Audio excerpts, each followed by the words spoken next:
If you're watching this video, you're probably new to Omega Strikers. This video will teach you the basic ideas of Omega Strikers, as well as give some minor tips that help you succeed on the court. Omega Strikers is a sports MOBA where you try to score goals by putting the core into the enemy net. What makes Omega Strikers unique is the characters, as well as the ability to knock out players using tools such as slime blobs, your bare fists, and a freaking nuke. The objective in Omega Strikers is to score goals in the enemy net. However, the net will not open on its own, as you need to hit certain parts of the map to open up the goal, which are known as the goal barrier. The location of these will differ between maps, however are usually fairly easy to discern. For example, Amy's app's barriers are the long rectangles near the nets, while Alice's lab has two large circles that you'll need to hit before the goal opens up. Once you have knocked out the enemy's goal barriers, the goal gates will start to open up, allowing you to score. While in a game, you can also KO enemies by pushing them off the edge using abilities, similar to a platform fighter like Smash. All players have a stagger bar, which is the health system in the game. When depleted of your stagger, which is referred to as being staggered, you'll take a much larger amount of knockback from each hit, making it easier to knock you out. Stagger will naturally regenerate when out of combat for a certain amount of time. You can also pick up orbs, which will recover your stagger, give you a small amount of XP, and charge your energy bar, another important resource. To win a game of Omega Strikers, you'll need to win 3 sets. One set will last until one team scores 3 times. The controls of Omega Strikers are very simple. Other than basic movements, which is done by using the stick, blast, or mouse movement, you'll have 5 different abilities. Your first ability will always be Strike. This is the basic tool that you will be using to move the core around. You can think of this ability like kicking the ball in football. Note that you can strike in any direction, including behind where you are currently facing. Some characters, such as X, can also use their strike in different ways, such as being able to also strike other players. Your second ability is known as your primary.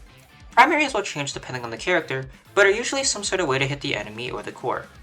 For example, the character X creates a circle similar to Darius Q when using his primary, while Juna throws a blob to where she points. Your third ability is known as your secondary. Most characters' secondaries are mobility tools, which includes blinks, dashes, move speed buffs, and more. Alice, however, is a character who is an exception to this rule, as he instead presses his secondary to gain a large bubble that deflects the core. Your fourth ability is going to be your special, which is a move that greatly varies from character to character. However, you will not have your special until you are at least level 2. For example, Alice gets to create a healing zone that revives players, Luna gets a nuke, and Rasmus gets to fish. Your fifth ability is another universal move that you can use on all characters. This move works with the bar under your stagger bar and is charged by doing actions like striking the core, picking up orbs, and so on. When you are under 100% charge on the bar, you can use this ability to become evasive, where you are unable to be hit by anything for a period of time. Note that using evasive requires you to have at least a certain amount of charge, which is indicated by the notches in the bar. When you are at 100% charge on the bar, you can perform a core flip by using all the charges in your bar. Core flip will make you evasive, knock away enemies, and grant you total control of the core. If you strike the core while the core is untargetable, the core will move at a very high speed. Do note that you need to be a certain distance near the core to make the core untargetable, however things such as the knockback and evasion will still work. If you end up getting KO'd in a match, you will lose all of your energy charge. When respawning, you will have enough energy to evade once. Frankly, this topic doesn't really have much importance. What control you use is completely up to you, and they all have their own advantages and disadvantages. On launch, the 4 control schemes you will have are LAST, MOBA, controller, and touch controls. I'll throw up some images on screen if you're curious about each one. There are 2 main roles in Omega Strikers. These are goalie as well as forward. In a game, your team will have 1 goalie as well as 2 forwards. The goalie's job is to protect the goal barriers as well as the goal. There are many goalies who can also help their forwards with their tools, such as Kai and Luna. The forward's job will vary depending on their character.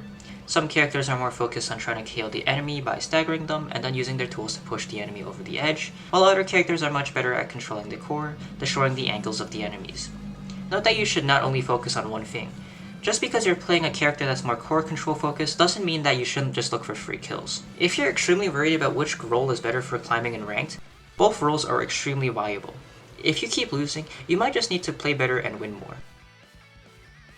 In Omega Strikers, there are many maps, all of which have their own unique gimmicks and barrier positions. On launch, the maps will be Amy App, Atlas Lab, Oni Village, Night Market, and Athens City. Amy's app has a singular goal barrier. At the moment, the barrier has 3 hearts on it, however the barrier only takes 1 hit to break. There is also a large hole in the center, which you can knock or pull enemies into. If you see an enemy playing Rasmus, try to stay away from the circle, as you can easily fish you into the hole. Alice's Lab is a map that has two goal barriers, both of which are circular in shape. In the center of the stage there is a black hole, which pulls both players and the core in. This can affect where the core goes by curving it with the edge of the black hole, so be careful. If something, such as a player or the core, touches the inside of the black hole, it will pop, dealing a large amount of stagger to everyone, as well as launching the core away. Oni Village has two goal barriers, both of which are at the far edges of the goalpost. On the sides of the map, there are also speed zones, which allow you to move faster when on them. Night Market has two goal barriers which are located close to the goal. In the center of the map, there are two walls that block your path, with a small gap between the two walls. In the gap, there will often be a speed boost. When the core or a player crosses the gap when the speed boost is up, they will gain a large amount of speed for a few seconds. Athens City is a quick play locked map. Currently, the map only has one barrier, which covers a large amount of the goalpost. The map is actually fairly barren and doesn't have any gimmicks. If you have ever played a roguelike or played TFT with augments, you will have played with a system similar to Awakening. Awakenings are a system where you can get certain buffs for your characters, such as a faster regeneration speed, become larger, and more. During the character select phase of the game, there will be a few Awakenings that you'll be able to choose. These will be your starting Awakening. At the end of the set, you'll be able to pick an Awakening. The way that the order for the picks are chosen are dependent on EXP earned during the set. However, the person who was the winner and the MVP during that set will always have the first pick. One special type of awakening is known as sparks. These are awakenings that stack with other spark awakenings as well as provide minor stat boosts, such as speed or power. I'll link a great guide about gears and awakenings in the description in case you're curious about them. However, remember that all gears and awakenings are still good at some point. In Awakenings like Heavy Impact, they mention many different types of moves, which are impacts, projectiles, dashes, haste, blinks, and creations. Impacts are any AoE moves that can hit more than one player, such as X's primary or Rasmus's primary. Projectiles are any skill shot move, such as Kai's Giga Blast and a spell's special. Creations are any type of object that's created by a player, such as Dubu's Tofu Ball or Juno's Blobs, and dashes, haste, and blinks are all different types of movement tools. Another way that you can customize your playstyle are gears. These are passive like Awakenings, and are picked during the character selection. Both the forward and goalies will get different sets of gears. However, if the goalie crosses their own half of the field, they lose much of the gear's powers, such as losing the return on eject button. Currently, there are 4 goalie gears as well as 4 forward gears. The goalie gears right now are Momentum Boots, which gives you stacking speed over time, Eject Button, which increases the buffs on your dashes as well as letting you dash back to your original position, Strike Shot, which gives your projectiles increased distance as well as allowing your strikes every so often to fire a light hit projectile, and Pauldrons, which gives you size, power, and damage reduction. Currently, forwards are given Slick Kicks, which gives you speed boosts whenever you strike, Pummelers, which lets you hit staggered enemies harder, as well as gain a speed boost when you have more players alive, Vamp Brace, which lets you restore stagger depending on the amount of damage you do, and Magnetized Souls, which gives you move speed whenever moving across the midfield. In the launch of Omega Strikers, there will be 15 characters, which are known as Strikers. Although you can play any character in any role, many characters are much better in one role. Characters that are much better as a goalie are Dubu, Atlas, and Kai.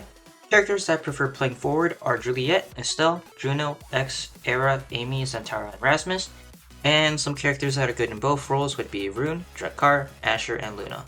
I won't be going through every character in this video, as I personally don't feel that I'm very qualified to do so. Instead, I'll put some videos as well as some channels that I believe are very helpful for new players learning new characters in the description below, as well as post my old guide in the description below, which contains a lot more information than this video does, as well as some tips for every striker. Thank you for watching this video. If you have any more questions, I would recommend checking out the Omega Strikers playbook first, which can be located in the top left of your game. I also recommend checking the Omega Strikers Discord, as it's a very friendly community where many people are willing to help you out. Again, thank you for watching this video, and I hope you have a great time playing Omega Strikers.